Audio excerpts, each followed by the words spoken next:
नमस्कार दोस्तों, आज हिंदी की ऑनलाइन कक्षा में मैं आपके लिए एक नया प्रकरण लेकर आया हूं। आज का प्रकरण जैसा कि आप स्क्रीन पर देख रहे हैं, संधि है। संधि बचपन से आप पढ़ते आए हैं, बहुत छोटी कक्षाओं से पढ़ते आए हैं, लेकिन जैसे जैसे हम बड़े होते हैं, जैसे जैसे हमारी पढ़ाई का दायरा बढ़ता जाता है, वैसे वैसे उसका रूप विस्तृत होता जाता है। जो बातें हम बचपन में बोलते थे, जो बातें हम बचपन में समझते थे, आज उतने में ही काम चलाना चाहें तो नहीं चलेगा। हाँ, हमारा वो बेसिक नॉलेज था, हमारी वो प्राथमिक जानकारियाँ थी, लेकिन धीरे धीरे उनमें एक विस्तार होता जाएगा दोस्तों, है ना। तो आज हमारे सामने जो सबसे पहला सवाल उठ रहा है वो क्या है? संधि। तो संधि क्या है दोस्तों? सबसे पहले हम ये जानें कि संधि किसे कहते हैं। तो संधि की बात अगर हम करें तो संधि शब्द जो है, ये संधि शब्द जो है दोस्तों, ये अपने आप में संधि युक्त शब्द है। इसका अगर हम विच्छेद करेंगे तो क्या बनेगा? सम धन धी। व्यंजन संधि के तहत सम धन धी, है ना, इससे बना संधि। अब सम का अर्थ क्या होता है दोस्तों? सम का अर्थ अगर हम देखें तो सम का अर्थ आता है ठीक, उचित, संपूर्ण,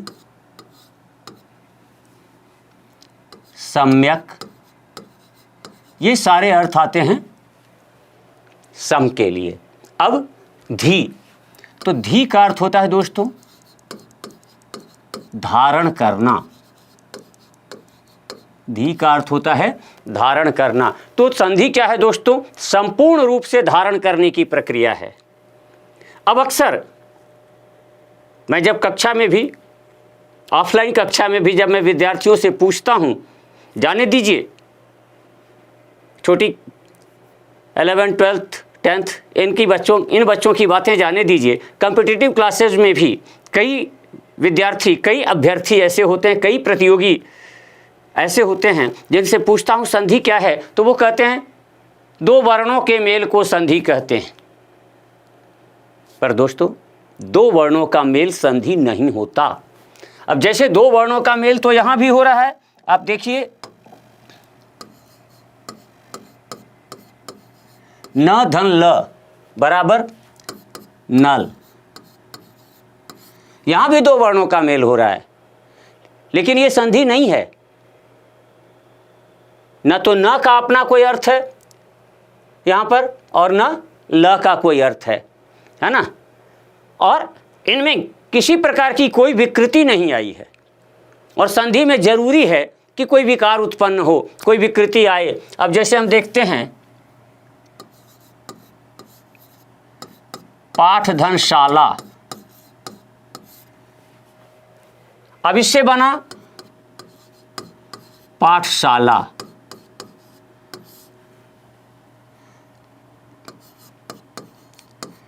स्नान धन घर,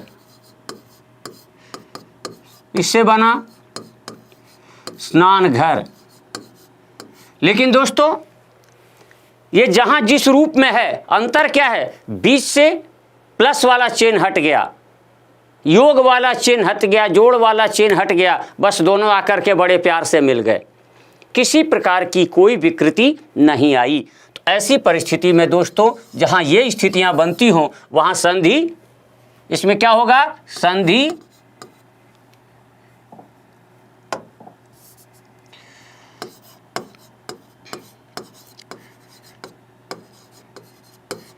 संधि नहीं है। अब सवाल उठता है क्या है ये? तो ये क्या है?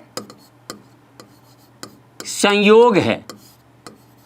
ये क्या है दोस्तों? संयोग है, बस आकर के मिल गए हैं। संधि के लिए एक शर्त है कि उसका रूप बिगड़ेगा। अब आप इसको और आसानी से समझाने के लिए मैं आपको बताता हूं कि दुर्घटना, एक्सीडेंट, जिसे आपकी मारवाड़ी में या राजस्थानी में एक शब्द प्रचलित है ना,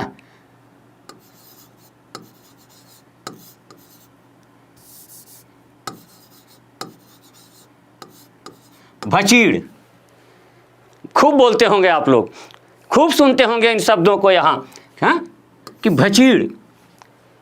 अब आप कहेंगे कि इस शब्द की यहाँ क्या ज़रूरत है? आप सर संधि पढ़ा रहे हैं और संधि पढ़ाते पढ़ाते अब आप आ गए भचीड़ पर। तो भचीड़ की ज़रूरत है यहाँ। क्या ज़रूरत है कि संधि अपने आप में एक भचीड़ है, एक दुर्घटना है। और आपने देखा होगा दोस्तों, अगर कहीं भचीड़ का दृश्य देखा होगा आपने, कहीं दुर्घटना का दृश्य देखा होगा आपने, तो एक संधि में क्या होता है, एक शब्द इधर से आया, एक शब्द इधर से आया और दोनों मिल गए। यही होता है ना। यहाँ संयोग में भी यही हो रहा है, एक शब्द इधर से आया, एक शब्द इधर से आया, दोनों मिल गए। आप ये देख रहे हैं, है ना। लेकिन अब अगर हम संधि के शब्दों की बात करें तो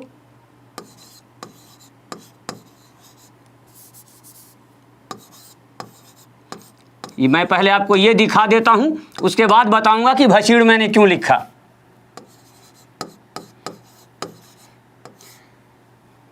विद्याधन आलय, तो ये क्या हो गया दोस्तों, विद्यालय।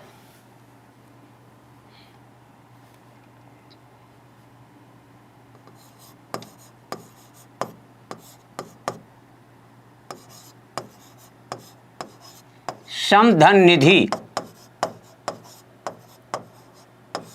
सन्निधि।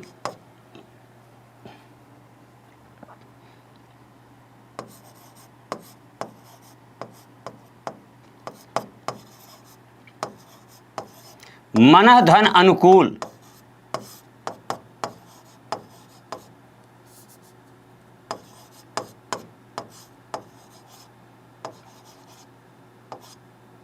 मनोनुकूल। तो आप यहां देख रहे हैं क्या कि विद्या और आलय, अब यहां इसका जो आ है ये इस आ में समा गया, है ना, विद्यालय। अब इसका मतलब ये नहीं कि विद्याधन लय हो जाएगा, है ना। यहां क्या है, विद्याधन आलय। तो यहां एक आ जो है, एक आ तो रह गया और एक आ जो है वो क्या हो गया, इसमें समा गया। यहां देख रहे हैं समधन निधि। अब यहां जो म है, हलंत युक्त म है दोस्तों, ये आधा न में बदल गया। यहां विसर्ग है या ओ में बदल गया। तो ऐसी स्थिति जरूर होगी, जब तक ये विकृति नहीं आती है तब तक संधि नहीं होगी। तो भचीड़ में आपने देखा होगा दोस्तों कि एक गाड़ी इधर से आई और एक गाड़ी इधर से आई, है ना। एक गाड़ी इधर से आई, एक गाड़ी इधर से आई और ये दोनों यहाँ आकर के टकराई, तो कुछ ना कुछ दोनों गाड़ियों का थोबड़ा बिगड़ता है। अब इसमें सवाल ये है कि अगर दो समान आकार की गाड़ियों की टक्कर होगी, समान शक्ति वाली गाड़ियों की टक्कर होगी, तो लगभग दोनों में बराबर क्षति होगी। मान लीजिए दो ट्रकों में भिड़ंत हुई है, दो ट्रकों के बीच भचीड़ हुई है, तो क्या होगा दोस्तों, दोनों की लगभग बराबर क्षति होगी। अगर एक तरफ ट्रक है और एक तरफ कोई कार है, या मान लीजिए बोलेरो है, पिकअप है और एक तरफ ट्रक है, तो क्या होगा दोस्तों, ट्रक में क्या है, हल्की फुल्की खरोंच आएगी, लेकिन जो पिकअप है ना, उसका बोलेरो है, कार है, जीप है, उसका क्या होगा, बुरी तरह से क्षतिग्रस्त होगा। वो एक बुरी तरह से क्षतिग्रस्त होगा, एक में कम क्षति होगी। अब मान लीजिए एक तरफ से ट्रक है और दूसरी तरफ से मोटरसाइकिल आई, इनका टक्कर हुआ। ऐसा भी होता है, आपने देखा होगा ऐसे कई भचीड़। अब ट्रक के पहिए के नीचे मोटरसाइकिल आसानी से समा जाएगी, ट्रक का तो कुछ नहीं बिगड़ेगा, लेकिन मोटरसाइकिल का आइडेंटिफिकेशन मुश्किल हो जाएगा। ऐसा भी हो सकता है। तो यही स्थितियां दोस्तों संधि में भी आती है। जिस प्रकार भचीड़ यानी टक्कर की जो स्थिति होती है दोस्तों, वही स्थिति संधि में भी होती है कि इसमें दो शब्द या शब्दांशों को हम मिलाते हैं। वास्तव में हम मेल वर्णों का नहीं कराते हैं, दो शब्द या शब्दांशों को हम आसपास मिलाते हैं, है ना। जैसे दो ट्रक मिले और मिले क्या, भिड़े, तो यहां भी हम दो शब्दों या शब्दांशों को भिड़ाते हैं। और जब भिड़ाते हैं तो उसमें जो विकृति आती है, जैसे यहां दो ट्रक टकराए तो इसमें एक विकृति आई, और विकृति आई तो क्या हुआ, कुछ इसका भी थोबड़ा बिगड़ा, कुछ उसका भी थोबड़ा बिगड़ा, है ना। तो ये स्थिति होती है। या मैंने बताया आपको कि एक बड़ी गाड़ी है, एक छोटी गाड़ी है, बड़ी गाड़ी का तो कम बिगड़ा, छोटी गाड़ी का ज़्यादा नुकसान हुआ। और एक ट्रक है, दूसरी तरफ मोटरसाइकिल है, तो ट्रक का कुछ नहीं बिगड़ेगा, वो तो पहिए के नीचे आ जाएगी मोटरसाइकिल, है ना, और मोटरसाइकिल पूरी तरह से चकनाचूर हो जाएगी। ये सारी स्थितियां आपको संधि में देखने को मिलेगी। तो दोस्तों, संधि की परिभाषा हम क्या दे सकते हैं कि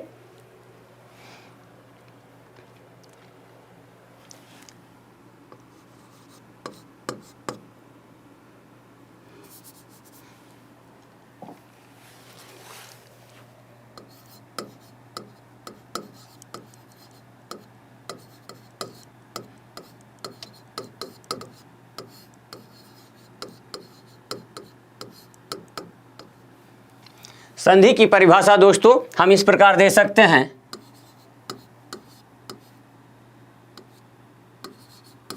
दो या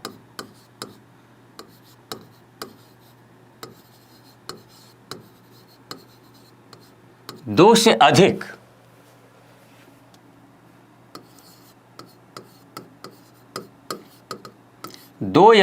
अधिक शब्दों या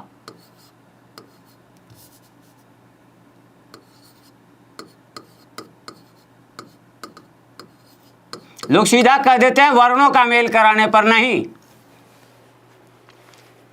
निकटवर्ती वर्ण आपस में टकराते हैं, लेकिन खाली उन वर्णों से काम नहीं चलता है, कई बार इधर उधर भी रूप बदलता है। तो दो या दो से अधिक शब्दों या शब्दांशों का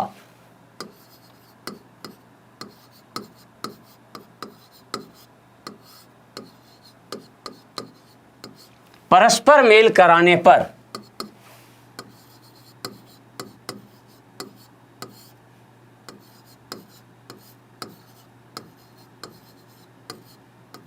उनके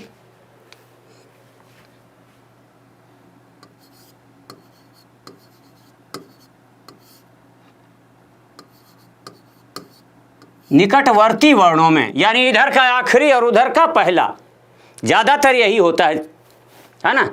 कभी कभार कुछ अपवाद रूप हैं कि इधर का पहला उधर का आखिरी भी हो सकता है।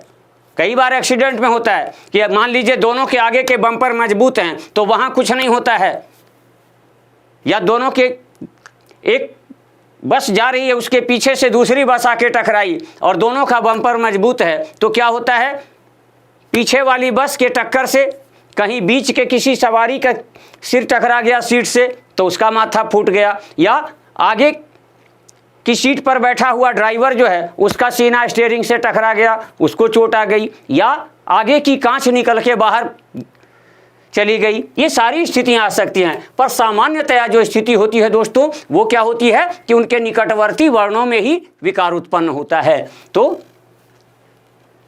जैसे भचीड़ में ज़्यादातर जहां टक्कर होती है वही भाग जो है वो क्षतिग्रस्त होता है, तो यहाँ भी वही स्थिति होती है कि दो या दो से अधिक शब्दों या शब्दांशों का परस्पर मेल कराने पर उनके निकटवर्ती वर्णों में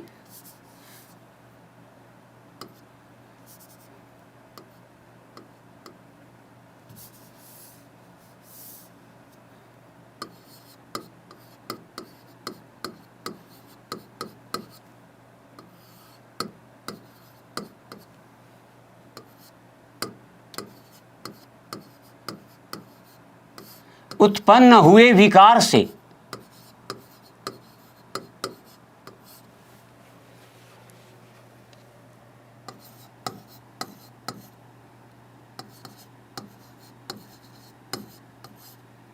उनके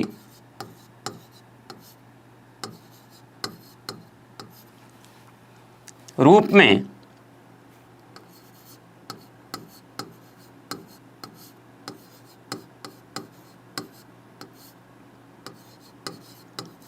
होने वाले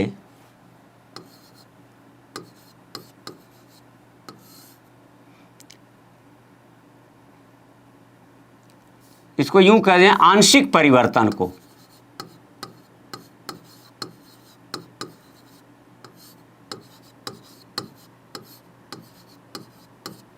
आंशिक परिवर्तन को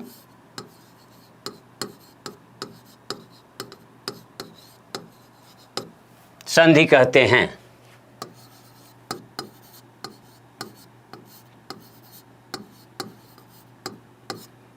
तो हमें ध्यान रहे दोस्तों कि अब हम नेकर पहनने वाले तीसरी चौथी कक्षा के विद्यार्थी नहीं हैं, अब हम एक प्रतियोगी परीक्षा की तैयारी करने के लिए आए हैं। तो हमें इसका विस्तृत अध्ययन करना होगा और एक एक बात पर बारीकी से विचार करना होगा कि संधि कब होती है, कैसे होती है, इसके क्या नियम हैं और कैसे कैसे इसके रूपों में परिवर्तन आता है। अब जैसे देखते हैं दोस्तों, उदाहरण के रूप में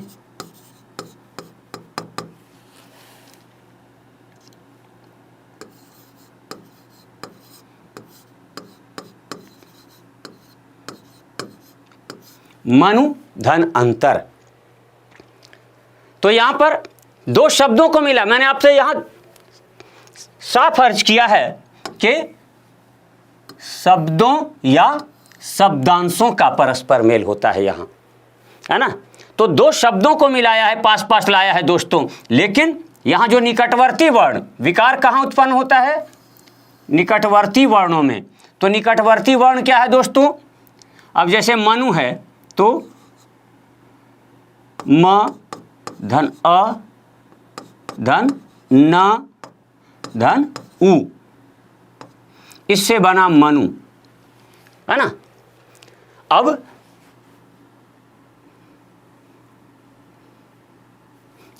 इधर जोड़ें तो इधर क्या बन रहा है दोस्तों?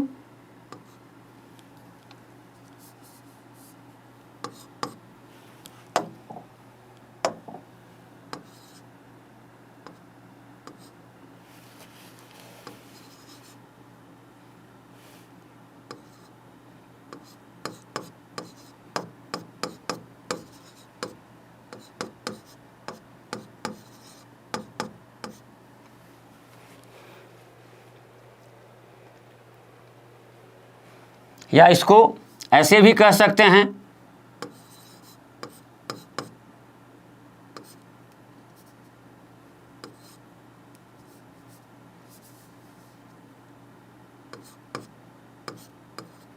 अ धन अनुस्वार धन त धन अ धन र धन अ। अब यहां पर पहला भाग दोस्तों कहां तक आ रहा है? पहला भाग आ रहा है यहां तक मनु में, और दूसरा भाग आ रहा है यहां तक। तो यहां मेल किसका हुआ? वास्तव में निकटवर्ती वर्ण कौन से हुए दोस्तों? उ और अ। यहां मेल हुआ उ और अ में, और उ और अ मिल करके हो गया क्या? व बन गया। हम अगर जल्दी से उच्चारण करें व, उ और अ को जल्दी से उच्चारण करेंगे तो क्या होगा? व यानी व की तरह उच्चारित होता है, और ना जो है ये आधा पहले से है, वो आधा रह गया। तो ये क्या बन गया दोस्तों?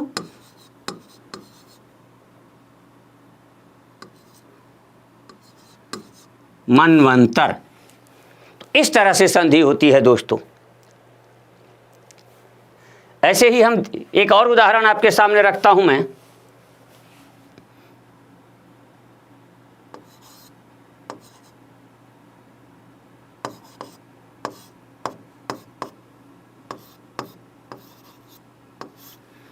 दिक धन गज। अब इसमें क्या है दोस्तों? क और ग दोनों व्यंजन का मेल हो रहा है, तो यहां क जो है ये बदल जाएगा ग में, तो ये आधा क है तो आधा ग रह जाएगा, और ये पूरा ग है तो ये पूरा ग रह जाएगा। तो ये रूप हो जाएगा दोस्तों। तो इससे क्या हो जाएगा,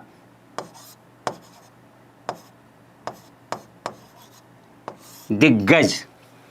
अब यहां देखिए, आपने यहां देखा क्या कि यहां दोनों बराबर, ये भी स्वर है ये भी स्वर है ना, ये भी स्वर है और ये भी स्वर है, दोनों में बराबर शक्ति है। तो देखिए दोनों में विकार आया, हाँ, उ और अ दोनों अपना रूप छोड़ दिए और बन क्या गए, व। मैंने भचीड़ शब्द का प्रयोग किया था, तो भचीड़ शब्द का प्रयोग मैंने दोस्तों इसी उद्देश्य से किया था, टक्कर यहाँ हुई और उ और अ में टक्कर हुई। मैंने बताया था कि दो ट्रक अगर होंगे तो दोनों का बराबर नुकसान होगा। तो यहाँ आप देख रहे हैं दोस्तों कि ये उ और अ मिलकर के क्या बन गए, व बन गए, है ना। और यहाँ एक क्या है, आधा है, क जो है वो क्या है, हल युक्त है, मतलब आधा है ना। और दूसरी तरफ ग है, ये क्या है, ग और अ का मिला हुआ रूप है दोस्तों। तो ये क्या हो जाएगा, इसका पूरा नुकसान हुआ और ये यूं का यूं रह गया। तो नुकसान जब हुआ तो क्या हो गया, क जो है वो हलयुक्त, क जो है वो क्या हो गया दोस्तों, हलयुक्त ग में प्रयुक्त परिवर्तित हो गया। तो इस तरह से आपने देखा कि संधि में विकार उत्पन्न होता है, बिना विकार के संधि नहीं होगी। जैसा कि मैंने अभी आपको बताया था कि पाठशाला, स्नान घर, अश्वशाला, यज्ञ वेदी, इन सब में समास है पर संधि नहीं है, संयोग है। वहाँ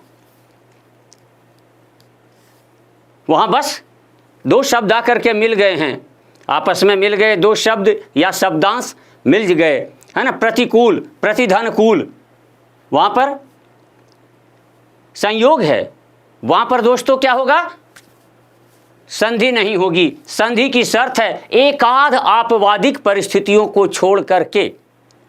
जैसे हम आपवादिक परिस्थिति में देखते हैं,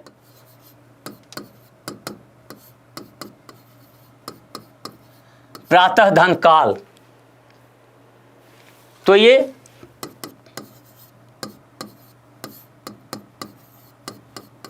प्रातः काल ही रह जाता है, इसके रूप में कोई परिवर्तन नहीं आता है।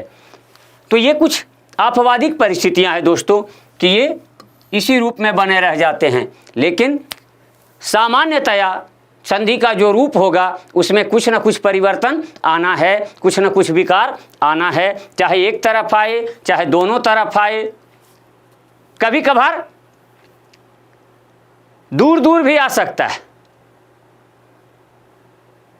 मैंने बताया था कि भचीड़ का एक तीसरा रूप, चौथा रूप ये भी हो सकता है कि जहां टक्कर हुई वहां कोई नुकसान नहीं हुआ, नुकसान आगे जाकर के हुआ। जैसे हम देखते हैं दोस्तों,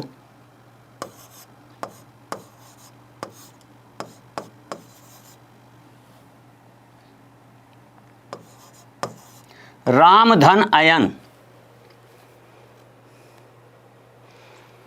तो यहां पर तो जहां टक्कर हुई वहां तो नुकसान हुआ, किसका क्या बन गया,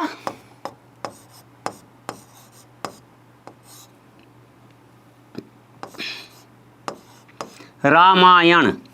तो यहाँ अ और अ मिलके आ बन गए, ये बात तो समझ में आई।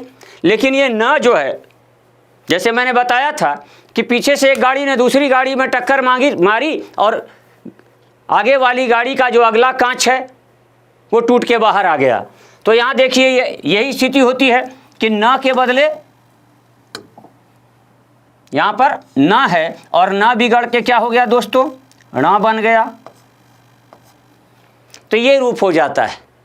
तो कहीं दूर में भी टक्कर होती है ना, इसका दूरगामी परिणाम भी होता है। तो इस तरह से हमने देखा कि संधि क्या है।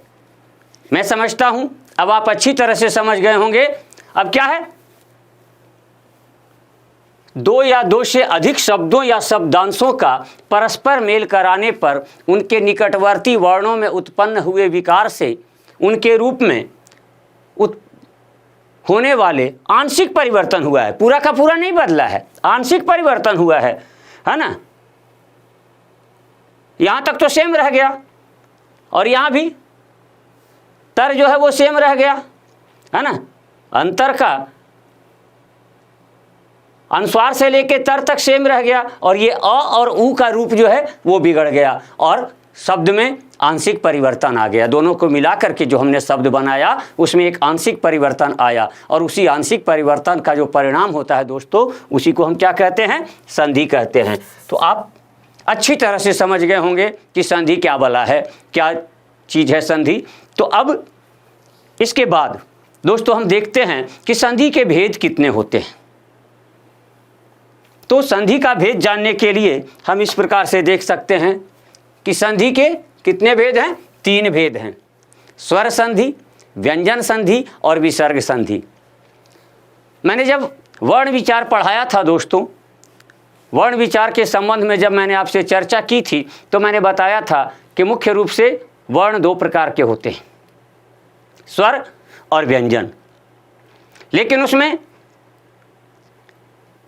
अयोगवाह अह, अंग, अह, ये अयोगवाह को भी लिया था हमने, है ना। तो तीसरा रूप बन जाता है विसर्ग। अब वैसे देखें अगर तो आज हिंदी में जो हिंदी के शब्द हैं उनमें दोस्तों विसर्ग यानी ये डबल डॉट का जो चिन्ह लगता है जिसका उच्चारण ह का स्पर्श करता हुआ होता है, प्रातः, मतलब ह निकलते निकलते रह जाता है, पूरा ह नहीं निकलता है, प्रातः, यशः, यशः फल, है ना, बालकः। तो ह का स्पर्श देता हुआ सा दिखाई पड़ता है। अब हम बात करें कि हम जब संस्कृत पढ़ते थे तब तो बालकः पढ़ते थे,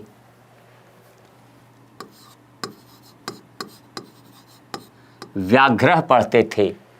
लेकिन हिंदी में हम बालक पढ़ते हैं, व्याघ्र पढ़ते हैं या बाघ पढ़ते हैं। तो हिंदी में दोस्तों विसर्ग की कोई ज़रूरत नहीं रही। लेकिन आप कहेंगे और जिसकी ज़रूरत नहीं रही, जैसे अगर हम विज्ञान की प्रगति के नियमों को माने तो जिन अंगों की ज़रूरत नहीं रही वो अंग अपने आप झड़ गए। हमारी पूँछ झड़ गई, हमारे बड़े बड़े रोए रहते थे वो झड़ गए, हम जो हमारे पैरों के पंजे भी बंदरों आदि के पंजों की तरह इस तरह से थे, अंगूठा थोड़ा पीछे से था, अब वो बराबर हो गया, क्योंकि अब हमें पेड़ों पर बराबर चढ़ने की ज़रूरत नहीं पड़ती है। पहले 2 दांत किनारे वाले लंबे होते थे, बीच के 4 दांतों के बाद अब वो नहीं रह गया। तो आप कहेंगे जब प्रकृति का नियम है कि जिस चीज़ की आवश्यकता नहीं रहती है उसको वो अपने आप हट जाता है, तो ये विसर्ग संधि क्या बला है, ये क्यों रह गई, सवाल उठता है और उठना जायज़ है कि विसर्ग संधि क्यों रह गया। स्वर है, व्यंजन है, विसर्ग तो हिंदी में प्रयोग में ही नहीं आ रहा है, फिर क्यों रह गया है। तो इसका एक ही जवाब है दोस्तों कि जिसका खाओगे उसका गाना पड़ेगा। हम आज हमारी हिंदी 1000 वर्ष का सफ़र पार कर चुकी है, लेकिन इसके बाद भी हम अभी भी संस्कृत के तत्सम शब्दों का प्रयोग अनेक स्थानों पर कर रहे हैं और जब तक करते रहेंगे तब तक हमें विसर्ग का भार ढोना पड़ेगा। जिस दिन हमने पूरी तरह से संस्कृत के शब्दों को हिंदी से अलग कर दिया, जो शायद संभव नहीं है, लेकिन अगर कभी ऐसा हुआ तब विसर्ग संधि की आवश्यकता नहीं पड़ेगी। जैसे री, री, इन सब की आवश्यकता नहीं पड़ती है हिंदी में, है ना। लेकिन री की आवश्यकता अभी भी पड़ती है, चूँकि हम ऋषि लिखते हैं, है ना। कृपा, इनका यूज कर रहे हैं, इनका प्रयोग कर रहे हैं दोस्तों, तो उनका भी गाना पड़ेगा। तो जिसका खाएंगे उसका गाना पड़ेगा। तो हम चूंकि अभी भी विसर्ग का प्रयोग कर रहे हैं, तो दोस्तों हमें उनका रूप भी देखना पड़ेगा। तो स्वर संधि में क्या होता है,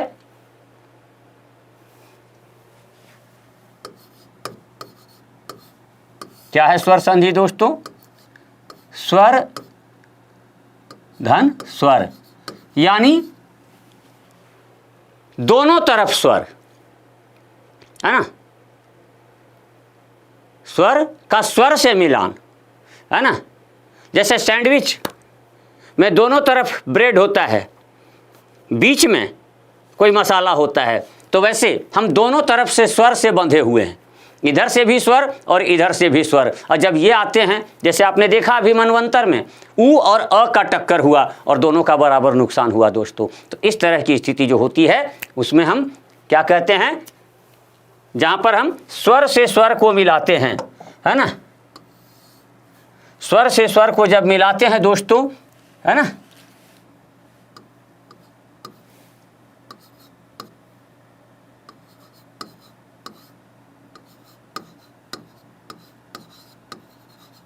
तो क्या बनता है, स्वर संधि। अब व्यंजन संधि में क्या होता है दोस्तों,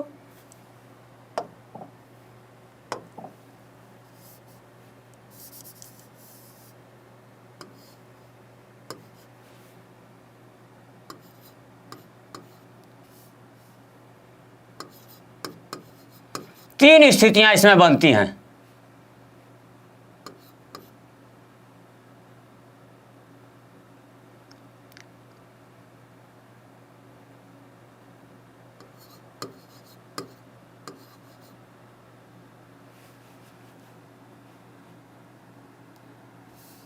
बल्कि कह लीजिए दो ही स्थितियां बनती हैं,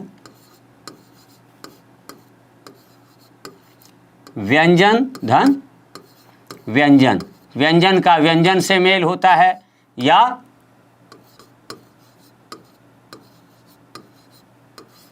व्यंजन धन स्वर। जब ये दोनों को हम मिलाते हैं, ये दोनों स्थितियां जब बनती है, तो दोनों में से कोई स्थिति जब बनेगी, यहां पर कंपलसरी है, आवश्यक है कि दोनों तरफ स्वर होंगे। लेकिन यहां पर दोनों तरफ व्यंजन हो सकता है, या एक तरफ व्यंजन और दूसरी तरफ स्वर हो सकता है, या पहले स्वर दूसरी तरफ व्यंजन हो सकता है, ये भी हो सकता है दोस्तों। तो यहां पर क्या हो जाएगा, बराबर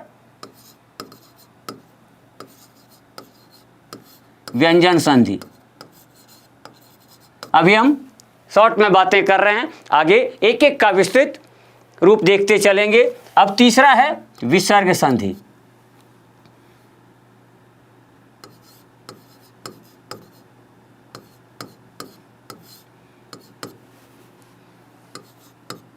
विसर्ग का स्वर से या विसर्ग का व्यंजन से मेल होगा।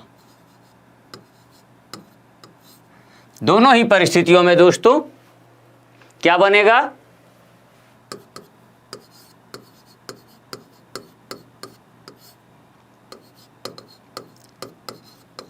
विसर्ग संधि। इस तरह से हमने यहां देखा कि कैसे संधि के तीन रूप होते हैं। जैसे हम देखते हैं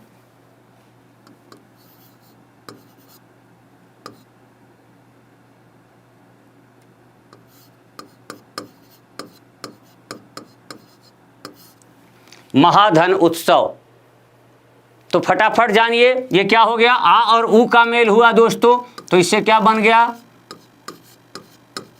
महोत्सव। तो ये कौन सी संधि हो गई,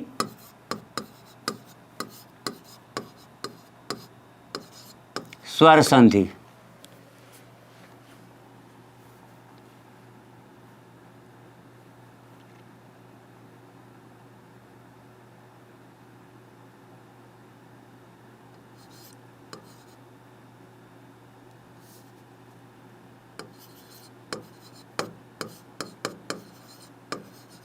अच धन अंत, तो यहां व्यंजन का स्वर से मेल हो रहा है, तो क्या हो गया दोस्तों, अजंत। तो ये क्या हो गया, यहां कौन सी संधि हो गई, व्यंजन संधि।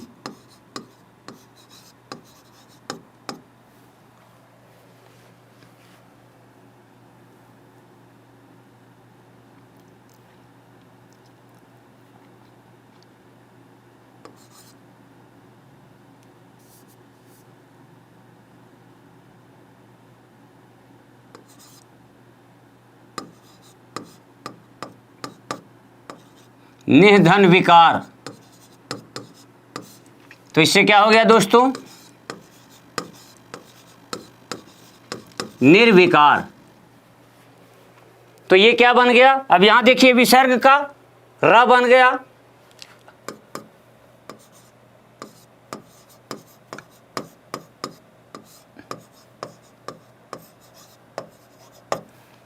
तो ये हैं संधि के तीन भेद। तो दोस्तों हम यहां क्या देख रहे हैं कि ये जो बना, ये क्या बना, माफ कीजिएगा,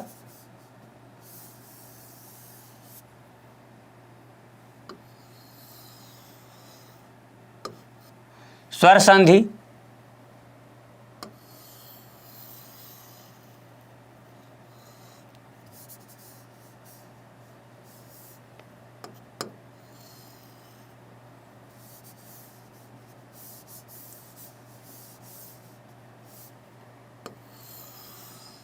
दूसरा बना व्यंजन संधि, और तीसरा बना दोस्तों विसर्ग संधि।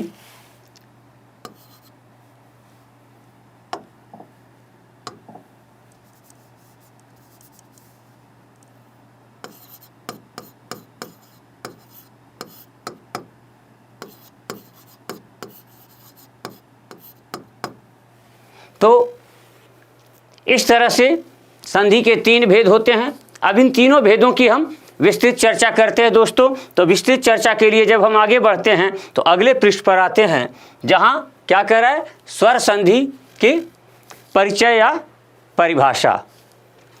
तो परिचय हम ऊपर जान चुके हैं दोस्तों, है ना, कि उसमें क्या होता है, दो स्वरों का मेल होता है ना। परिचय क्या है दोस्तों,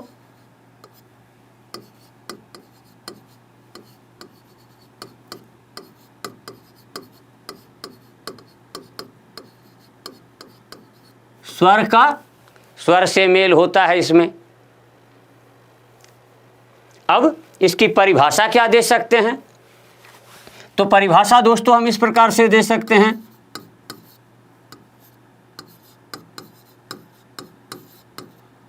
दो स्वरों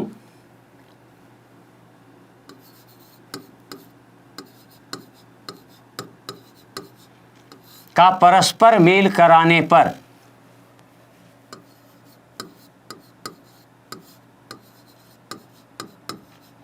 दो स्वरों का परस्पर मेल कराने पर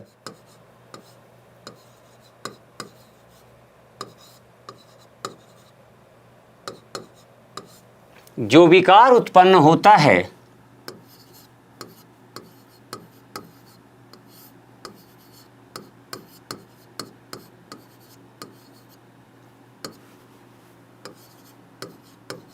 उसे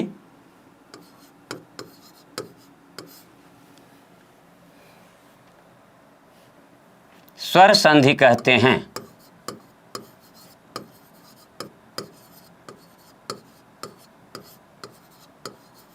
उसे क्या कहते हैं दोस्तों, स्वर संधि कहते हैं। जैसे हम कुछ उदाहरण देखें,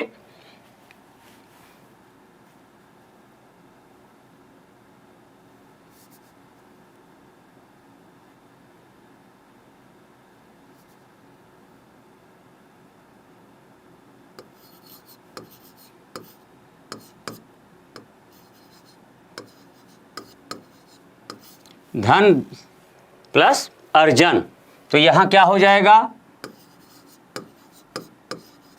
धनार्जन।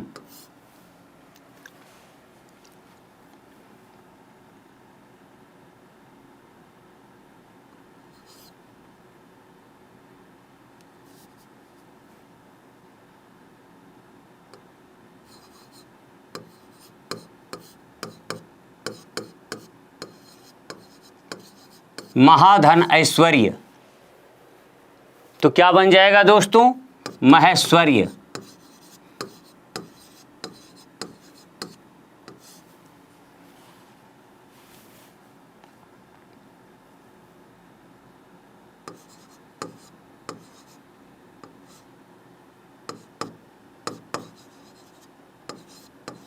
देवधन ऋषि।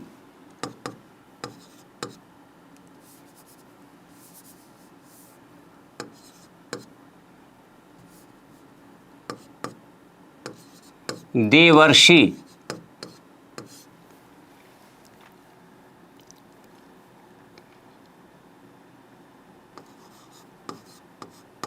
नेधन अन।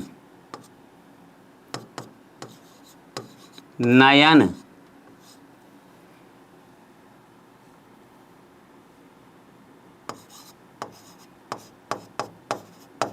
विधन ऊह। तो व्यूह। तो ये सारे रूप दोस्तों इसमें बनते हैं। तो अब हम जान चुके हैं कि स्वर संधि की परिभाषा क्या है, कि दो स्वरों का परस्पर मेल कराने पर जो विकार उत्पन्न होता है दोस्तों, उसे क्या कहते हैं? स्वर संधि कहते हैं। अब यहाँ पर आप देख लीजिए, यहाँ पर मेल किसका हो रहा है? इसमें तो अ धन अ का मेल हो रहा है। यहाँ पर किसका मेल हो रहा है दोस्तों? आ धन ऐ का मेल हो रहा है। और यहाँ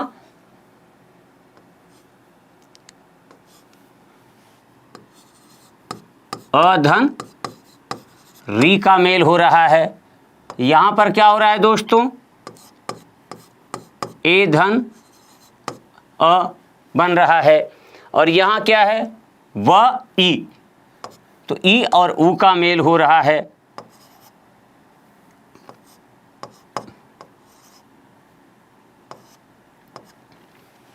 इस तरह से, पर एक चीज है, जिसका भी मेल हो रहा है, चाहे इस तरफ का वर्ण हो चाहे इस तरफ का वर्ण हो, प्रथम पक्ष का हो या द्वितीय पक्ष का हो, वे सब क्या है दोस्तों? स्वर वर्ण हैं। इनमें से एक भी व्यंजन नहीं है और कहीं पर विसर्ग नहीं है। तो दोस्तों यहाँ पर क्या हुआ है? स्वरों के बीच ही परस्पर मेल कराया गया है। और मैंने यहाँ ये 5 रूप आपके सामने रखे। यही 5 रूप हैं दोस्तों, ये स्वर संधि के भेदों के रूप में हैं। तो अब हम आगे देखते हैं कि स्वर संधि के कितने भेद होते हैं। तो स्वर संधि के भेद की बात अगर हम करें दोस्तों, तो स्वर संधि के 5 भेद होते हैं। दीर्घ संधि, वृद्धि संधि, गुण संधि, अयादि संधि और यण संधि। किसी किसी किताब में, व्याकरण की किसी किसी किताब में ये क्रम आगे पीछे हो सकता है। हमें इससे कोई लेना देना नहीं है कि कौन बड़ा भाई है कौन छोटा भाई है। हम ये माने कि ये 5 संधि के स्वर संधि भेद के क्या हैं? ये 5 जो हैं वो संधि के स्वर संधि भेद के उपभेद हैं। तो इस तरह से दोस्तों हम सबसे पहले अब चर्चा करेंगे किसकी? दीर्घ संधि की। दीर्घ यानी बड़ा, है ना? तो लघु यानी छोटा, दीर्घ यानी बड़ा। लेकिन दोस्तों लघु दीर्घ का विलोम नहीं होगा, दीर्घ का विलोम होगा ह्रस्व, है ना? अब यहाँ क्या है कि स्वर का दीर्घीकरण हो जाता है। स्वर्ग जो है वो दीर्घ रूप धारण कर लेता है। तो इसमें क्या लिखेंगे हम? इसकी परिभाषा क्या देंगे दोस्तों दीर्घ संधि की?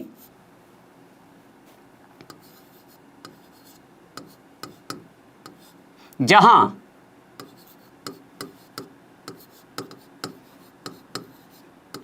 दो समान आकार के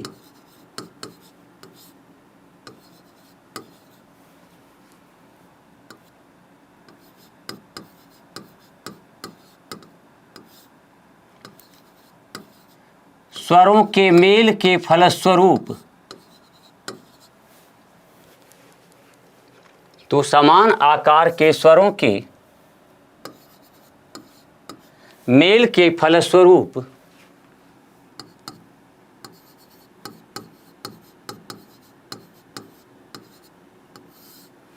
कोई विकार उत्पन्न होता है,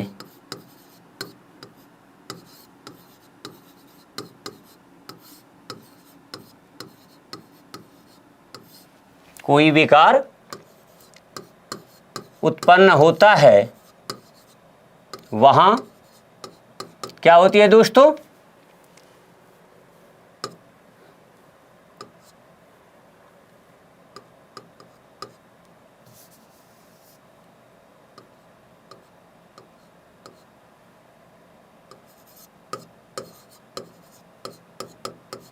वहां दीर्घ संधि होती है।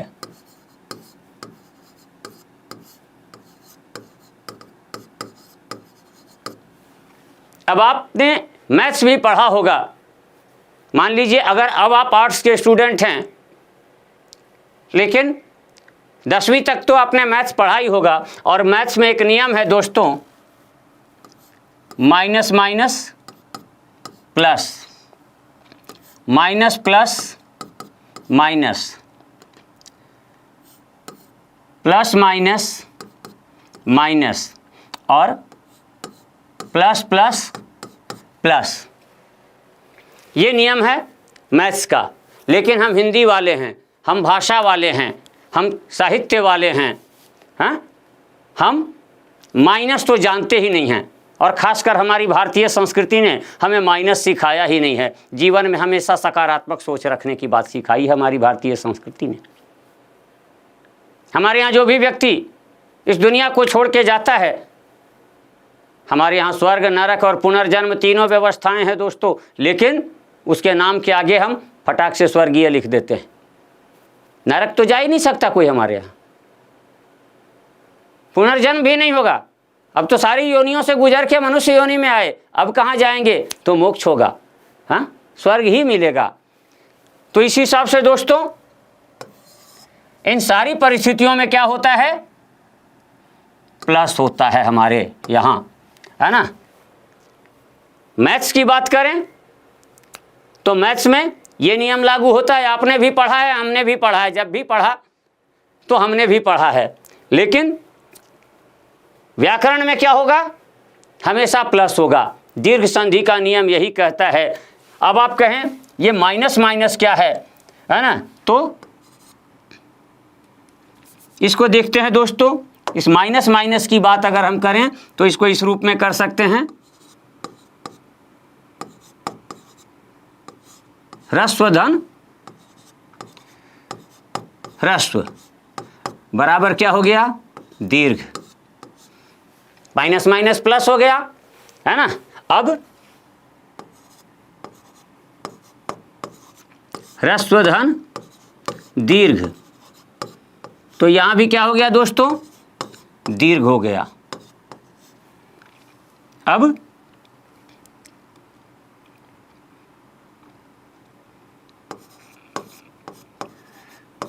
दीर्घ धन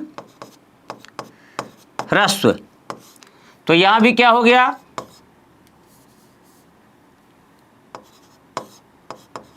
दीर्घ हो गया। और फिर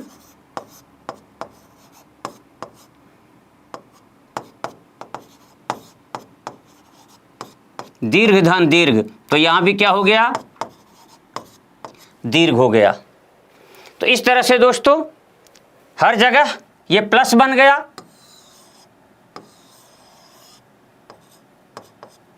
यहां पर सारे रूप क्या बन गए? प्लस बन गए। ह्रस्व प्लस ह्रस्व तो भी दीर्घ, ह्रस्व प्लस दीर्घ तो भी दीर्घ, दीर्घ प्लस ह्रस्व तो भी दीर्घ, और दीर्घ प्लस दीर्घ तो भी दीर्घ, है ना। अब इसमें समान आकार के स्वरों का मेल होता है।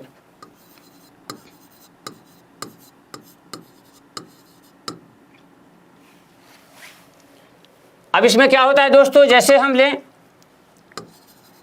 अ प्लस अ, तो उसका हो जाएगा आ।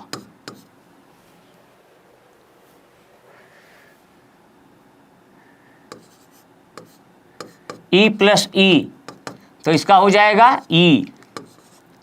ऊ प्लस ऊ, तो इसका हो जाएगा ऊ।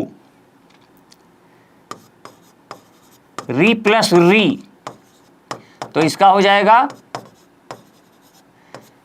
री। हालांकि इसका रूप अब हिंदी में प्रयुक्त नहीं होता है, लेकिन एक आध शब्द ऐसे आ जाते हैं जिनसे ये रूप बन जाता है दोस्तों। तो अब एक एक का हम अध्ययन करते चलें कि कैसे इनका रूप बनता है। तो सबसे पहले हम देखते हैं अ धन अ बराबर आ। अब ये कैसे बना दोस्तों?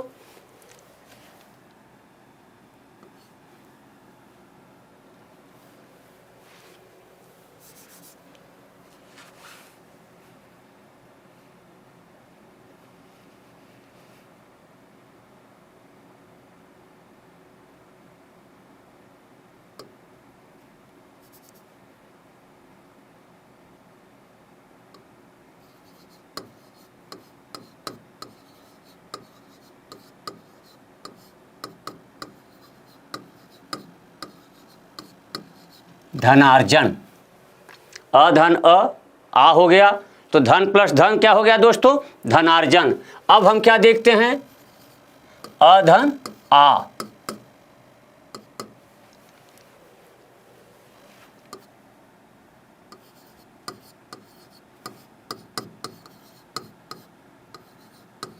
देवधन आलय, तो यहां क्या बन गया दोस्तों?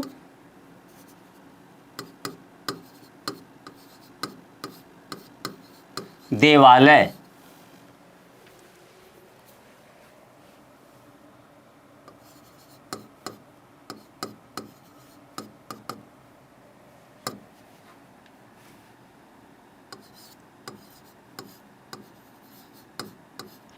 विद्याधन अध्ययन।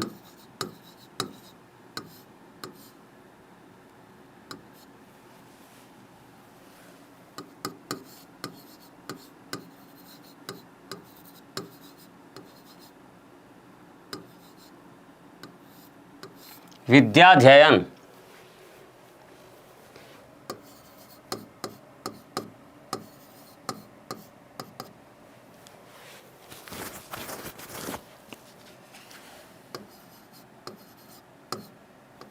महाधन आशय।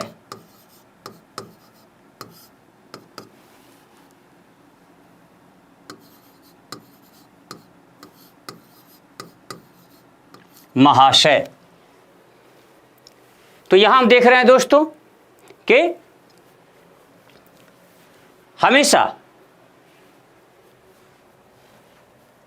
इनका जो रूप बदल रहा है, इनमें जो विकार आ रहा है, तो हर जगह आ बन रहा है।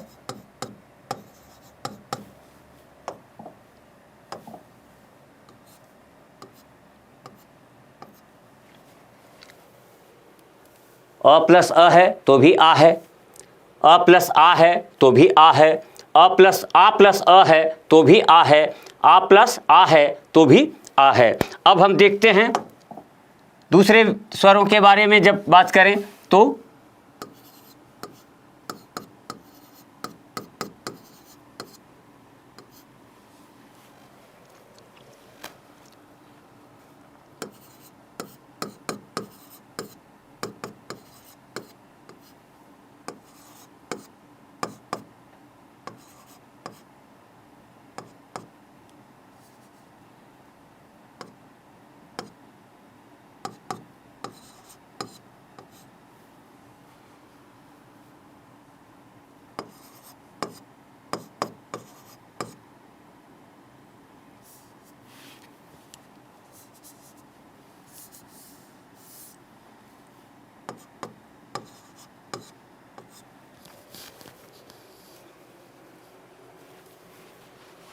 अब यहां देखते हैं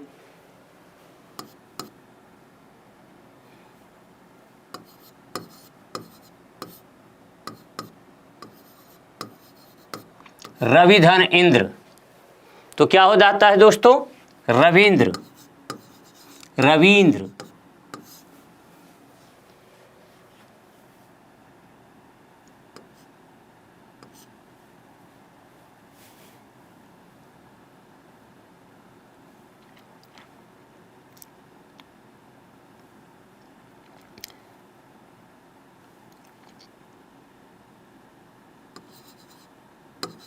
कवि धन ईश, तो इसका क्या बन जाता है? कवीश, कपि धन ईश, है ना।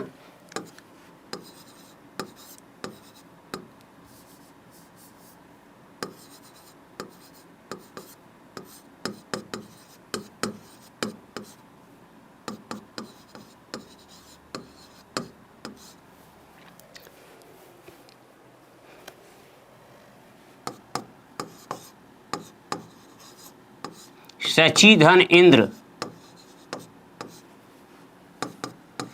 शचींद्र,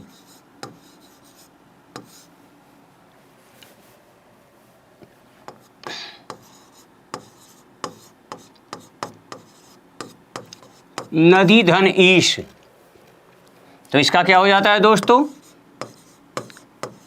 नदीश, नदीश यानी समुद्र, है ना।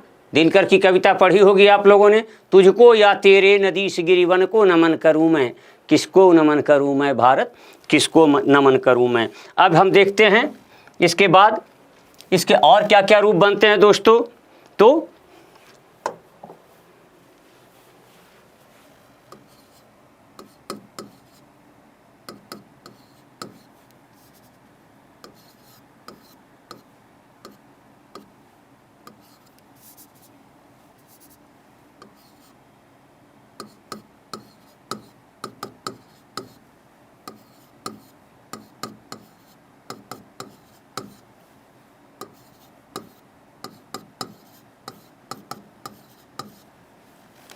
ये सारे रूप बनेंगे।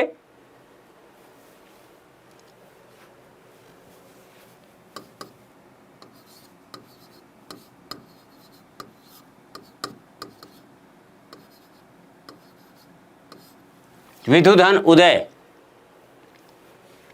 विधु यानी चंद्रमा,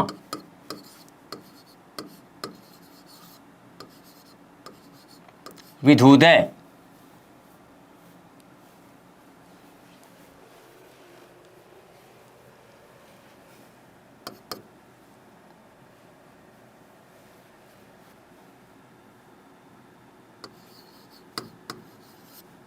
भानुधन ऊर्जा,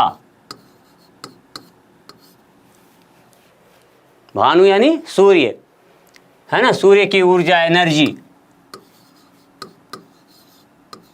भानु ऊर्जा।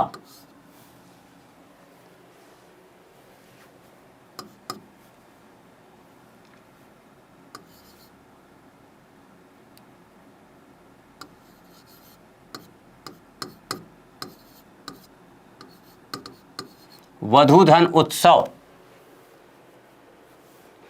घर में बहू आती है तो रिसेप्शन वगैरह करते हैं ना, तो उसी को हम कहते हैं क्या? वधूत्सव।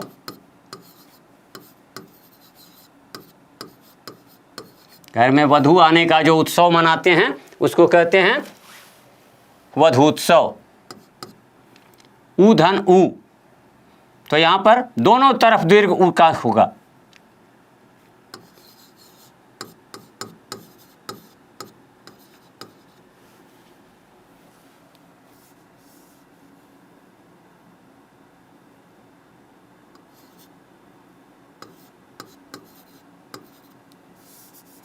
भूधन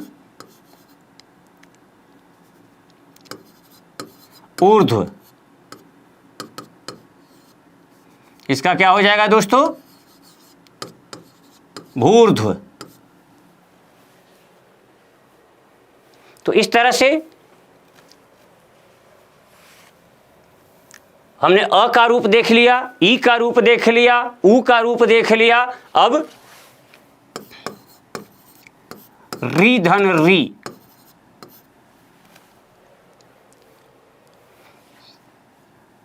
का क्या बन जाता है दोस्तों? री। जैसे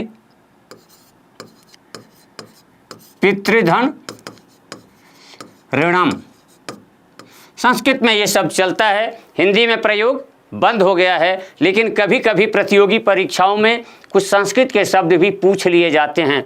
और आप एक चीज़ मान लीजिए दोस्तों, ये संधि के जो पूरे के पूरे नियम लागू होते हैं वे तत्सम शब्दों पर ही लागू होते हैं। तद्भव शब्दों में इनका रूप आवश्यकता अनुसार परिवर्तित होता रहता है, परिस्थिति के अनुसार परिवर्तित होता रहता है। तो वहाँ पर दोस्तों क्या है, संधि का जो ये विशुद्ध नियम है वह काम नहीं आता है। वहाँ पर परिस्थिति के अनुरूप हम उनका रूप देखते हैं, हम बाद में उसकी चर्चा भी करेंगे, पर अभी हम तत्सम रूपों के हिसाब से ही चर्चा कर रहे हैं। तो दोस्तों यहाँ पितृधन ऋणम, ये क्या हो जाएगा,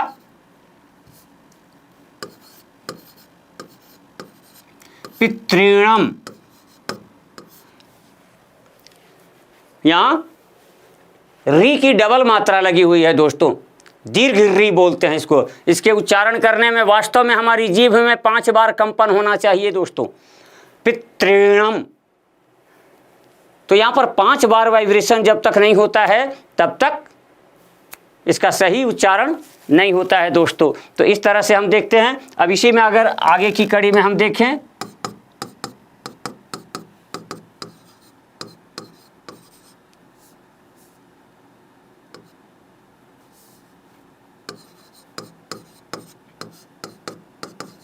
मातृधन ऋणम,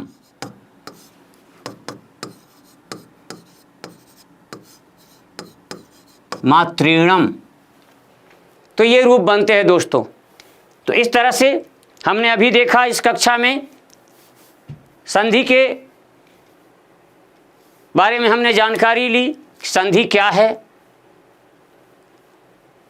कैसे बना संधि शब्द, संधि की शर्तें क्या क्या हैं और उसकी परिभाषा क्या है, इन सारी चीज़ों पर हमने विस्तृत चर्चा की।